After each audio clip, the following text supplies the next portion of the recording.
जय माँ काली, जय माँ तारा, जय भैरव बाबा। हमारे इस साल का ये 5वां शनिवार यानी क्या, ये 5वां वीडियो हमारी शक्तिपीठ की जो एक सीरीज़ चल रही है उसकी ये 5वां वीडियो।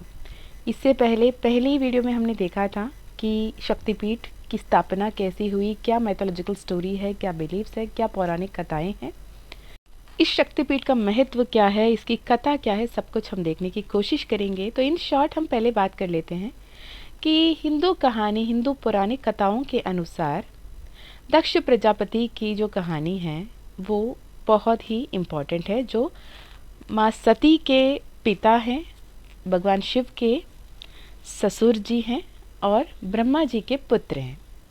जो दक्ष प्रजापति थे वो ब्रह्मा जी के पुत्र थे और उन्हें कई पुत्रियों को जन्म दिया, जिनमें से एक माँ सती थी और 27 नक्षत्र जो भी हैं, 27 नक्षत्र भी दक्ष प्रजापति के ही पुत्रियां थी।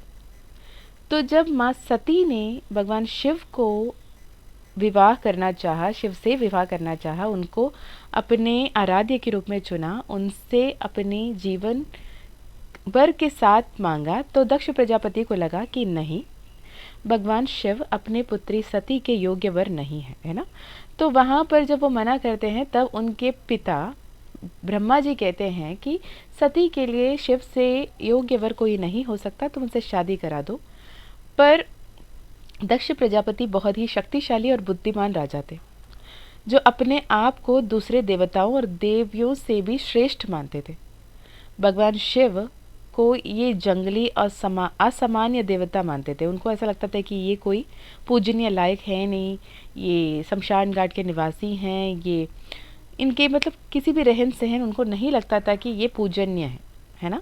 तो दक्ष की पुत्री सती भगवान शिव से प्रेम कर बैठी, अंततः उसने उनसे विवाह कर लिया, ठीक है। लेकिन दक्ष का भगवान शिव के प्रति जो अपमान और जो घृणा था वो और बढ़ गया था। ये ऐसे हुआ कि एक अवसर में जहाँ पे दक्ष एक भव्य यज्ञ कराने का फैसला किए ताकि अपनी समृद्धि और शक्ति का प्रदान कर सके और भगवान शिव को अपमानित कर सकें, भगवान शिव को ये बता सकें कि वो भगवान शिव से भी दक्ष प्रजापति श्रेष्ठ है हर तरफ से। सती के पिता होने के नाते सती को या फिर उनके जमाता शिव को उन्होंने निमंत्रण नहीं दिया। उन्होंने सभी देवी देवताओं को आमंत्रित किया, लेकिन जानबूझकर भगवान शिव और सती को आमंत्रित नहीं किया। सती ने अपने पिता के अपमान के बावजूद यज्ञ में भाग लेने की फैसला किया। उन्होंने कोशिश की भगवान शिव को भी मनाने की, पर भगवान शिव नहीं माने, जिससे क्रोधित माँ बहुत क्रोधमय हो गई। जबकि भगवान शिव ने उन्हें सावधान भी किया कि ये बहुत ही विनाशकारी निर्णय हो सकता है, सती मत जाओ, पर माँ ने नहीं सुना। जब सती यज्ञ में पहुंची तो उन्हें अपने पिता और अन्य मेहमानों द्वारा अपमान और उपहास का सामना करना पड़ा। अपने पिता के अपमान को सहन न करने सकने की वजह से सती ने अपने देह को अग्नि यज्ञ कुंड में अपने आप को त्याग दिया, राइट, अपने प्राण त्याग दी। जिसके परिणाम स्वरूप जब भगवान शिव को सती की मृत्यु की खबर मिली तो वो बेहद दुख हुए, साथ ही बहुत ज़्यादा क्रोधित हो बैठे। उन्होंने अपने गणों को यज्ञ को नष्ट करने की और दक्ष को उनके कार्य की दंडित करने की आदेश दी। अपने बाल से वीरभद्र को जन्म दिया और वीरभद्र को भेजा कि दक्ष को उनके दंड अवश्य दिया करें।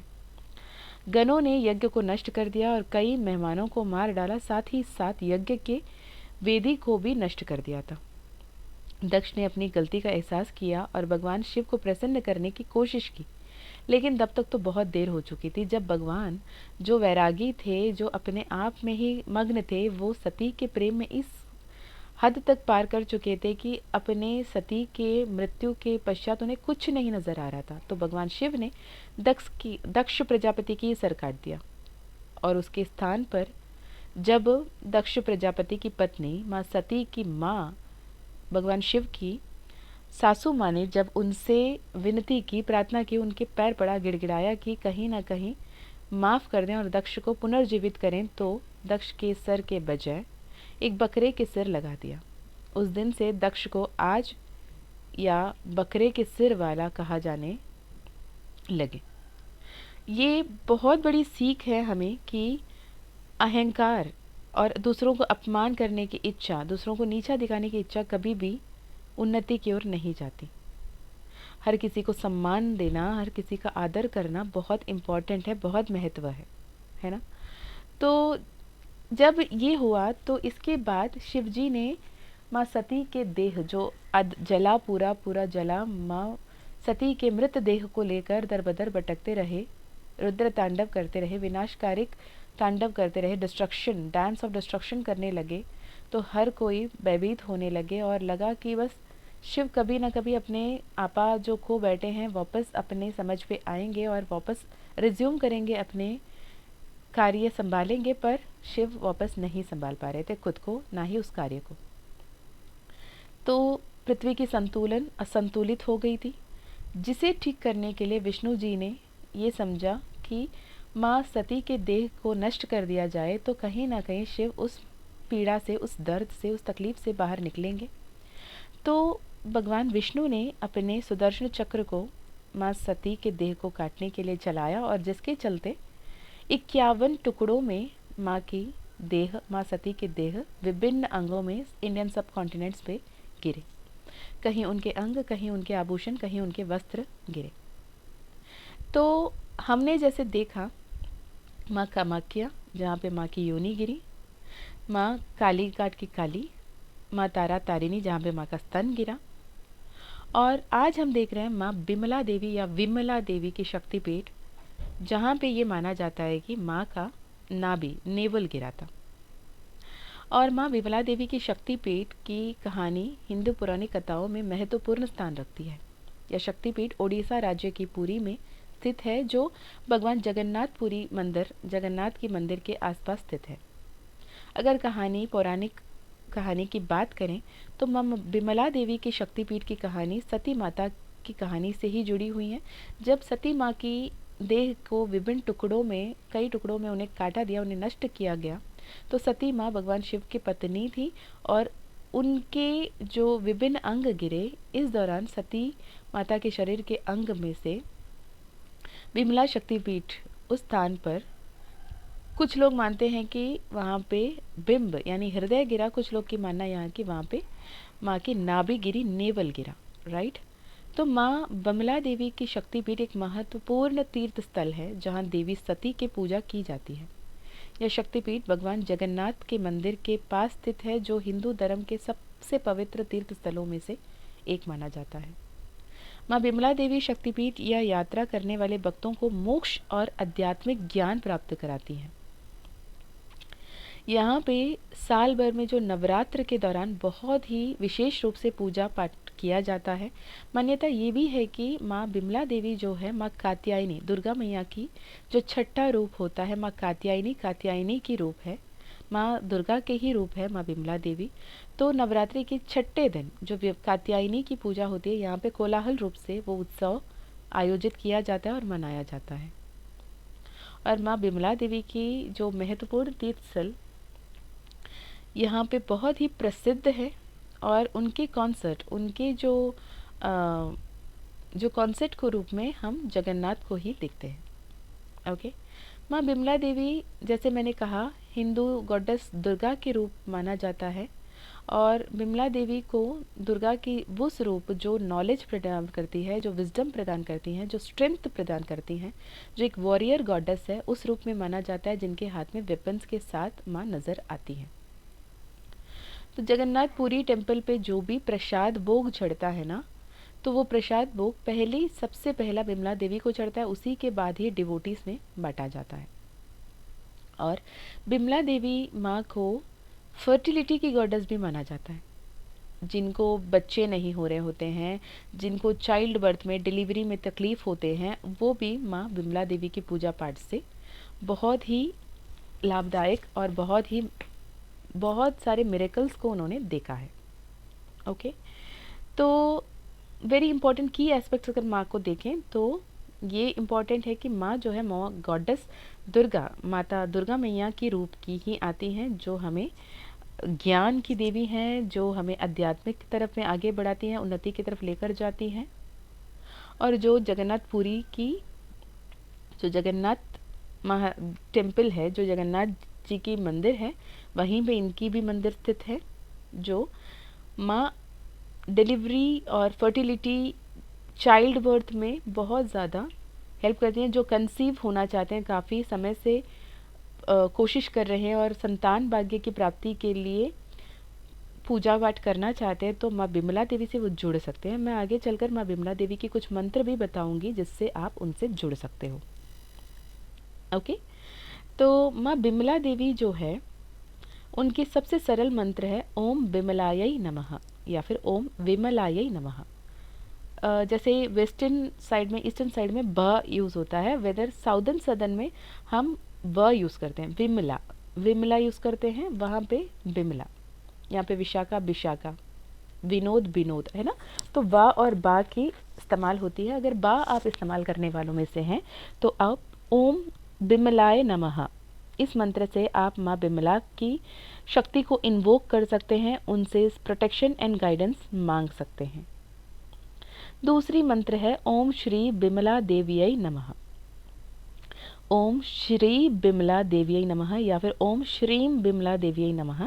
जिस मंत्र के उच्चारण से, जिस मंत्र के नियमित रूप से आप जप करने के वजह से माँ से good health, wealth, happiness, good Fortune आप मैनिफेस्ट कर सकते हो। तीसरा मंत्र है ओम बिमला महादेव्यै नमः। ओम बिमला महादेव्यै नमः। जिस मंत्र से आप माँ की इतनी पावरफुल एनर्जी से कनेक्ट कर सकते हो, जिससे वो आपको प्रोटेक्ट करेंगी नेगेटिव फोर्सेस से, इविल एनर्जी से, इविल फोर्सेस से, राइट। चौथा इम्पॉर्टेंट एंड वेरी पावरफुल मंत्र ये है ओम ऐम ह्रीम क्लीम बिमलायै नमः। ओम ऐम ह्रीम क्लीम बिमलायै नमः। इस मंत्र से माँ को आप इन्वोक कर सकते हैं to get blessings, to get spiritual growth, to get self realisation, self love, self actualisation के लिए आप ओम ऐम ह्रीम क्लीम बिमलायै नमः, जिससे आप स्व को पहचान पाओ, स्पिरिचुअल ग्रोथ पे असेंशन पाओ और अपनी सिद्धियाँ प्राप्त कर पाओ। ठीक है। पांचवा और वेरी इंपॉर्टेंट, सबसे इम्पॉर्टेंट मंत्र ये ओम श्री बिमला देव्यै सर्व मांगल्ये नमः। ओम श्री बिमला देव्यै सर्व मंगल मांगल्ये नमः। इससे आपके जीवन में सौभाग्य प्रदान होती हैं, पुत्र भाग्य, संतान भाग्य, जितने भी भाग्य, जो 16 भाग्य मानते हैं, 16 के 16 प्राप्ति आपको होगा। और जहाँ पे धन धान्य प्राप्ति, संतान प्राप्ति, सुख प्राप्ति, आपके पशु पक्षी की प्राप्ति, आपको हर तरफ से फॉर्च्यून एंड प्रॉस्पेरिटी आपको माँ देंगी। ये मंत्र आप दुर्गा पूजा के दौरान, नवरात्र के दौरान मेडिटेट कर सकते हो, और कभी भी आप सुन रहे हो उस हफ्ते के शुक्रवार से या शनिवार से आप इस मंत्र के इनिशिएट कर सकते हो, राइट। एंड ये बिलीव किया जाता है कि इस मंत्रास के उच्चारण से, जप से आपके लाइफ में पीस, प्रॉस्पेरिटी, स्पिरिचुअल ग्रोथ आती है, आपके जीवन में उन्नति होती है, सुकून आता है, और माँ आपको नेगेटिव फोर्सेस से, नेगेटिव इविल एनर्जी से, ब्लैक मैजिक से भी प्रोटेक्ट करती हैं। आपको अच्छे सेहत, अच्छे जीवन प्रदान करती हैं, स्पिरिचुअल ग्रोथ देती हैं, और ओवरऑल आपके लाइफ को कम्प्लीटली हैप्पी एंड अबंडेंट बनाए रखती हैं। ठीक है। अब बात करते हैं मंदिर स्थित कहाँ पे है। जगन्नाथपुरी मंदिर जो सबसे बड़ा तीर्थस्थल है, उसी के अंदर माँ का भी टेम्पल कॉम्प्लेक्स है। ओके, तो माँ बिमला देवी मंदिर जगन्नाथ टेम्पल कॉम्प्लेक्स के अंदर पूरी ओडिशा में आपको ये मंदिर मिलेगा। और आप द नियरेस्ट एयरपोर्ट जो है बिजू पटनायक इंटरनेशनल एयरपोर्ट भुवनेश्वर में है, जिससे 60 किलोमीटर दूरी पे आपको पूरी मिलेगी। और नियरेस्ट रेलवे स्टेशन आपके मंदिर से 2 किलोमीटर दूर पे आपको रेलवे स्टेशन भी मिल जाएगा।